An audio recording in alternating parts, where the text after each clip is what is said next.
ராசிநாதன் 3ஆம் இடத்துல வலுவான ஒரு அமைப்பில் இருக்கிறார். அதை விட மேலாக 6ஆம் இடத்துல போய் சுக்கிரன் நீச்சனாகி ஒரே நேரத்தில் இந்த மாதத்தின் ஒரு மிகச்சிறப்பு என்ன அப்படின்னு பார்த்தீங்கன்னா, சனியை குருவும் சுக்கிரனும் வலுத்து பார்ப்பது. 2 பேரும் பார்க்குறாங்க. விரயத்தை கொடுத்துக்கிட்டு இருக்கக்கூடிய சனியை இந்த ஆகஸ்ட் மாதம் முழுவதுமே அப்படியே சுக்கிரனும் குருவும் பார்க்குறாங்க. உபயோகப்படக்கூடிய சுப செலவுகள், தங்கம் வாங்குறது உட்பட சொல்கிறேன். தங்கம் தான் நேற்று 10 ரூபாய்க்கு விற்றது, இன்றைக்கி 1 ரூபாய்க்கு விற்கிதே. அப்போ இந்த மாதிரியாக ஏதாவது ஒரு உபயோகப்படக்கூடிய செலவுகள் இப்போது கண்டிப்பாக மேஷராசிக்காரர்கள் எல்லோரும் செயல்படுங்க. மாதத்தின் பிற்பகுதியில் அப்படியே 5ஆம் இடத்துல சூரியன் வலுவாக உட்காருவது என்பது அருமையான அதிர்ஷ்டத்தை குறிக்கக்கூடிய ஒன்று. என்ன நினைச்சிருக்கீங்களா அவங்களான்னு சொல்லிட்டு இந்த காலத்து இளைஞர்களுடைய நடவடிக்கைகள், அவர்களுக்கு கிடைக்கக்கூடிய வாய்ப்புகள்லாம் பார்த்தீங்க அப்படின்னு சொன்னால், பெரியவர்கள் நாங்கள் யாருமே எதுவுமே சொல்ல இயலாத நிலைமையில தான் இருக்குது. அப்போ சிறியவர்களுக்கு அவர்களுக்கு கோச்சார ரீதியாக இந்த பலன்கள் இருந்தாலும் கூட தசாபுக்தி அமைப்புகளின் அடிப்படையில்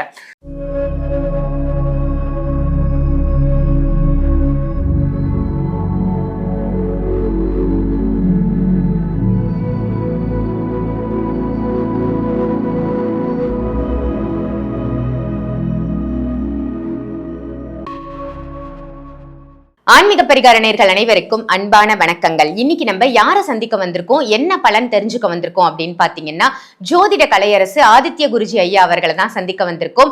வர இருக்கின்ற ஆகஸ்ட் மாதம் ஒவ்வொரு ராசிக்கும், ஒவ்வொரு ராசி நேயர்களுக்கும் எப்படி அமைய போகுது இந்த ஆகஸ்ட் மாதம் அப்படின்னு காத்துட்டு இருப்பீங்க இல்லையா? உங்களுக்காக தான் இந்த பலன்களை சொல்றதுக்காக நம்ம ஆதித்ய குருஜி ஐயா வந்திருக்காங்க. ஐயாவை சந்திச்சு என்னென்ன பலாபலன்கள் அப்படின்றத நம்ம கேட்டு தெரிஞ்சுக்கலாம் வாங்க. இந்த ஆகஸ்ட் மந்த் பலாபலன்கள் எப்படி இருக்க போகுது? முதல் ராசி மேஷராசி.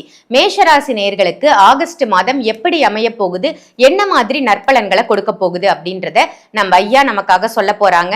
வாங்க பார்த்துடலாம். ஆன்மீக பரிகாரம் நேயர்கள் அனைவருக்கும் இனிய நல்வாழ்த்துக்கள். எல்லோரும் நன்றாக இருப்பீர்கள். இதோ ஆகஸ்ட் மாதம் பிறக்க போகிறது. ஐயா, ஜூலை மாதமே அப்படிலாம் ஒன்றும் கை கொடுக்கல, ஜூன் மாதமும் அப்படித்தான், நான் ஏன் பிறந்தேன்னே தெரியல, பிறந்ததுலேருந்தே ஒரே கஷ்டம்தான், இப்படி நிறைய பேர் உண்மையிலே புலம்புவீங்க. ஏன்னா மனிதர்கள் எல்லாருக்குமே அவரவர்களுக்கென்று அவரவருடைய உயரத்திற்கு ஏற்றாற் போல ஏதாவது ஒரு வகையில் கஷ்டங்கள் இருந்து கொண்டு இருக்கிறது என்பது தாங்க உண்மை. அதுக்காக பெரிய கோடீஸ்வரர்லாம் சந்தோஷமாக இருக்கிறாங்களா அப்படின்னு கேட்டால் அவங்கள போய் நேரில் போய் கேட்டு பார்த்தா தான் தெரியும் அவங்களுடைய பிரச்சனை. அதாவது பிரச்சனை என்பது பலவித வடிவங்களில் நம்மளை சூழ்ந்துக்கிட்டு இருக்கிறது அப்படிங்கிறது தான் உண்மை. அப்போ ஒவ்வொரு நேரங்களில் இந்த மாதமாவது நமக்கு நல்லா இருக்காதா அப்படிங்கிறத நம்ம கண்டிப்பாக எதிர்பார்க்குறோம். நான் ஒவ்வொரு மாதமுமே ஒரு விளக்கத்தை கொடுப்பேன். அதாவது இந்த மாத பலன்கள், வருட பலன்கள் எப்படி அது சொல்லப்படுகிறது என்றால், வருடாந்திர கிரகங்கள்னு சொல்லப்படக்கூடிய குரு, சனி, ராகு, கேது இவைகளுடைய இயக்கத்தை வைத்து அவைகள் எந்த இடத்தில் இருக்கின்றன, எந்த வீட்டிற்கு, ஒரு கடக வீட்டிற்கு, மிதுன வீட்டிற்கு, எத்தனையாவது வீட்டில் இருக்கின்றன என்பதை வைத்து அந்த வருடாந்திர பலன்கள் தீர்மானிக்கப்படுவதைப் போல மாத கிரகம் ரொம்ப முக்கியமானவர், நம்ம தலைவர் கேப்டன் சூரியன் தான். அவருக்கடுத்து 45 நாட்கள் ஒரு இடத்தை ஆக்கிரமித்து கொள்ளக்கூடிய செவ்வாயவும், அதற்கு பிறகு 20 அல்லது 25 நாட்கள் மட்டும் ஒரே வீட்டில், ஒரே இடத்தில், ஒரே ராசியில் இருக்கக்கூடிய சுக்கிரனையும் புதனையும் வச்சு தாங்க இந்த மாதாந்திர பலன்களை சொல்கிறோம். உண்மையிலே இந்த மாதாந்திர பலன்கள் என்பது இந்த 4 கிரக அமைப்புகளை வச்சு, இன்னொருத்தர் இருக்கிறாரு 2 நாளைக்கு ஒரு டக்கு டக்கு டக்கு டக்குன்னு மாறுவார். அவர் தான் நம்ம ராசி பலனுடைய காரணகர்த்தா, ராசி பலனுடைய நாயகர் சந்திரன். அவரை வச்சு நம்ம டெய்லி ராசி பலன்களை கணிக்கிறோம். ஆக இந்த மாதாந்திர கிரகங்களான சூரியன், செவ்வாய், சுக்கிரன், புதன் ஆகிய இந்த 4 கிரகங்கள் எத்தகைய நிலைமையில் ஆகஸ்ட் மாதத்தில் இருக்கின்றதை வச்சு தான் இந்த மேஷம் முதல் மீனம் வரையிலான 12 ராசிக்காரர்களுக்கு இன்ன பலன்கள் நடக்கும் அப்படிங்கிறத சொல்கிறோம். ஆனாலும் மனசாட்சிப்படி ஒரு உண்மையை கண்டிப்பாக ஒத்துக்கொள்ளணும். இந்த ராசி பலன் என்பது ஒரு பொதுவான பலன். இதையும் தாண்டி யுனிக்கு, தனித்துவம்னு சொல்லப்படக்கூடிய அமைப்பு உங்களுடைய ஜாதகத்தை பொறுத்தது. ஒவ்வொரு மனிதருக்கும் எப்படி இந்த விரல் ரேகை ஒருவருக்கு இருப்பதைப் போல இன்னொருவருக்கு இருக்காதோ, அதே மாதிரியாக ஒருவருடைய ஜாதகத்தை போல இன்னொருவருக்கு இருக்காது என்பது ஒரு விஞ்ஞான ரீதியிலான, அறிவியல் ரீதியிலான, எங்களுடைய ஜோதிடத்தில் நாங்கள் சொல்லப்படக்கூடிய ஒன்று.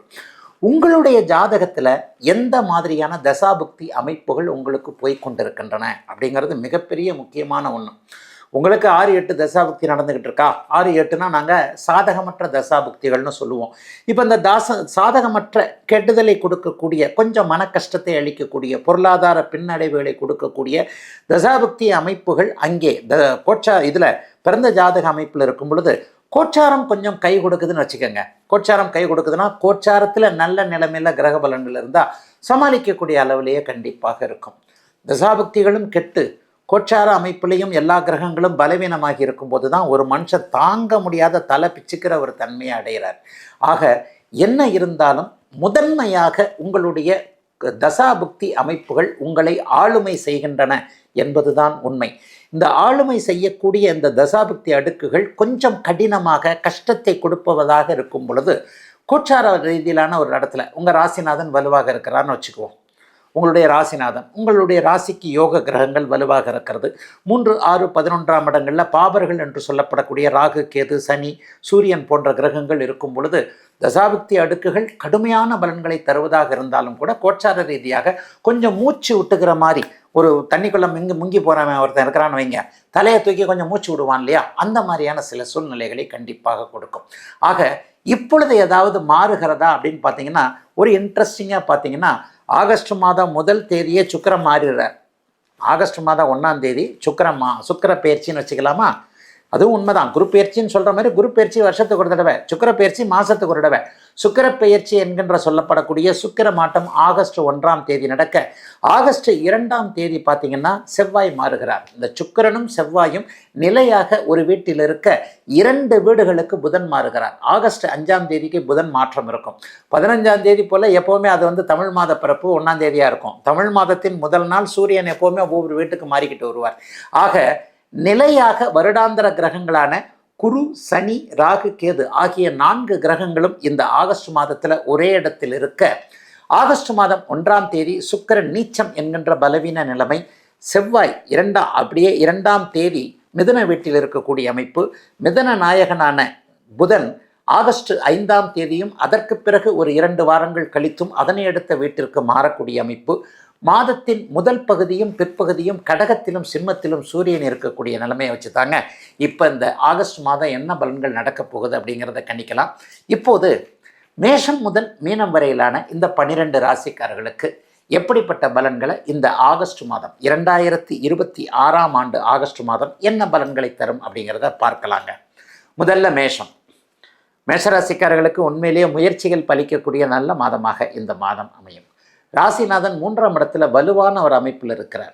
அதைவிட மேலாக 6ஆம் இடத்துல போய் சுக்கிரன் நீச்சனாகி ஒரே நேரத்தில் இந்த மாதத்தின் ஒரு மிகச்சிறப்பு என்ன அப்படின்னு பார்த்தீங்கன்னா, சனியை குருவும் சுக்கிரனும் வலுத்து பார்ப்பது. 2 பேரும் பார்க்குறாங்க. விரயத்தை கொடுத்துக்கிட்டு இருக்கக்கூடிய சனியை இந்த ஆகஸ்ட் மாதம் முழுவதுமே அப்படியே சுக்கிரனும் குருவும் பார்க்குறாங்க. என்ன நடக்கும்? சுப விரயங்கள் நடக்கும். தாங்க முடியாத செலவுங்க, அதுங்க இதுங்க அப்படின்னு சொல்லிக்கிட்டு இருக்கக்கூடிய மேஷராசிக்காரர்கள் எல்லாருக்குமே சுப விரயங்கள் என்று சொல்லப்படக்கூடிய மகனுக்கு கல்வி கட்டணம், மகளுக்கு ஏதாவது சேர்த்து வைப்பது, குடும்பத்தில் ஒரு நல்லவைகள் அல்லது சொத்து சேர்க்கை ஏற்படக்கூடிய அமைப்பு. ரொம்ப நாளாக சேர்த்து வச்சிருக்கிற பணத்தை, பேங்கில் இருக்கிற பணத்தை, எஃப்டி போட்டிருக்கிற பணத்தை எடுத்து சும்மா பேங்க்லேயே இப்படி இருந்தால் வட்டி கூட ஏற மாட்டேங்குதுங்க, டக்குன்னு இந்த இடம் ஒன்று வருது, இதை எடுத்து இந்த இடத்த வாங்கி போடுறேன், அடுத்த வருஷம் டபுள் ஆகும் ட்ரிபிள் ஆகுன்ற மாதிரியாக உபயோகப்படக்கூடிய சுப செலவுகள், தங்கம் வாங்குறது உள்பட சொல்கிறேன். தங்கம் தான் நேற்று 10 ரூபாய்க்கு விற்றது, இன்றைக்கி 1 ரூபாய்க்கு விற்கிதே. அப்போ இந்த மாதிரியாக ஏதாவது ஒரு உபயோகப்படக்கூடிய செலவுகள் இப்போது கண்டிப்பாக மேஷராசிக்காரர்கள் எல்லோருக்குமே இருக்குங்க. மேஷராசிக்காரர்களுக்கு நல்ல அறிமுகங்கள், நல்ல புதிய நட்புகள், சிலருக்கு ஏதாவது ஒரு பணக்காரர் அல்லது எம்எல்ஏ, எம்பி மாதிரி ஒரு அதிகாரம் உள்ள மந்திரி, இந்த மாதிரி அதிகாரம் உள்ளவருடைய ஒரு தொடர்புகள், கான்டாக்ட் போன்றவைகள்லாம் கிடைக்கக்கூடிய அமைப்பு இப்போது மேஷராசிக்காரர்களுக்கு இந்த மாதத்தில் 15ஆம் தேதிக்கு பிறகு கண்டிப்பாக அமைந்திருக்கிறது. 15ஆம் தேதிக்கு பிறகு பார்த்திங்கன்னா பாக்கியாதிபதியாகிய சூரியன் பாக்கியத்திலே இருக்கிறார். 5ஆம் அதிபதி 5ஆம் இடத்திலே இருப்பது என்பது பிள்ளைகளால் இதுவரைக்கும் இருந்து வந்த ஒரு மனக்கவலைகள் எல்லாம் விளக்கக்கூடிய ஒரு நல்ல அமைப்பு.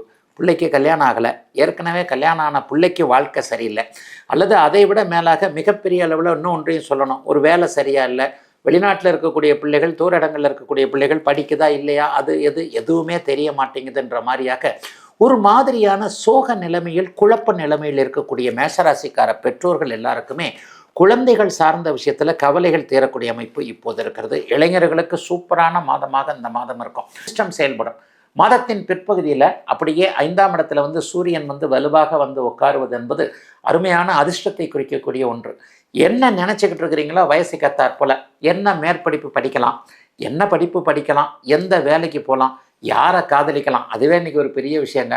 இவங்களாம் அவங்களான்னு சொல்லிட்டு இந்த காலத்து இளைஞர்களுடைய நடவடிக்கைகள், அவர்களுக்கு கிடைக்கக்கூடிய வாய்ப்புகள்லாம் பார்த்தீங்க அப்படின்னு சொன்னால் பெரியவர்கள் நாங்கள் யாருமே எதுவுமே சொல்ல இயலாத நிலைமையில தான் இருக்குது. அப்போ சிறியவர்களுக்கு அவர்களுக்கு கோச்சார ரீதியாக இந்த பலன்கள் இருந்தாலும் கூட தசாபக்தி அமைப்புகளின் அடிப்படையில் மனம் எதை விரும்புகிறதோ அதை கொடுக்கக்கூடிய ஒரு அருமையான நல்ல மாதமாகவே அமைஞ்சிருக்குதுங்க. மேஷராசிக்காரர்கள் எல்லோருக்குமே அவரவருடைய வயதிற்கேற்றாற் போல இந்த ஆகஸ்ட் மாதம் இந்த பதிவு உங்க எல்லாருக்கும் பயனுள்ள பதிவா அமைஞ்சிருக்கும் அப்படின்னு நினைக்கிறேன். இந்த ராசி நேயருக்கு ரொம்ப அற்புதமா இருக்கு அப்படின்னு உங்களுக்குள்ளேயே ஒரு ஃபீல் வரும் இல்லையா?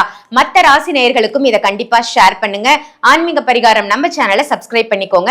ஐயாவுடைய அப்பாயின்மெண்ட் வேணும் அப்படின்னு நினைச்சீங்கன்னா வீடியோல தெரியுற நம்பருக்கு கால் பண்ணி இமீடியட்டா புக் பண்ணிக்கலாம் அவரோட அப்பாயின்மெண்ட். ஆன்லைன் கன்சல்டேஷனும் இருக்கு, டைரக்ட் கன்சல்டேஷனும் இருக்கு.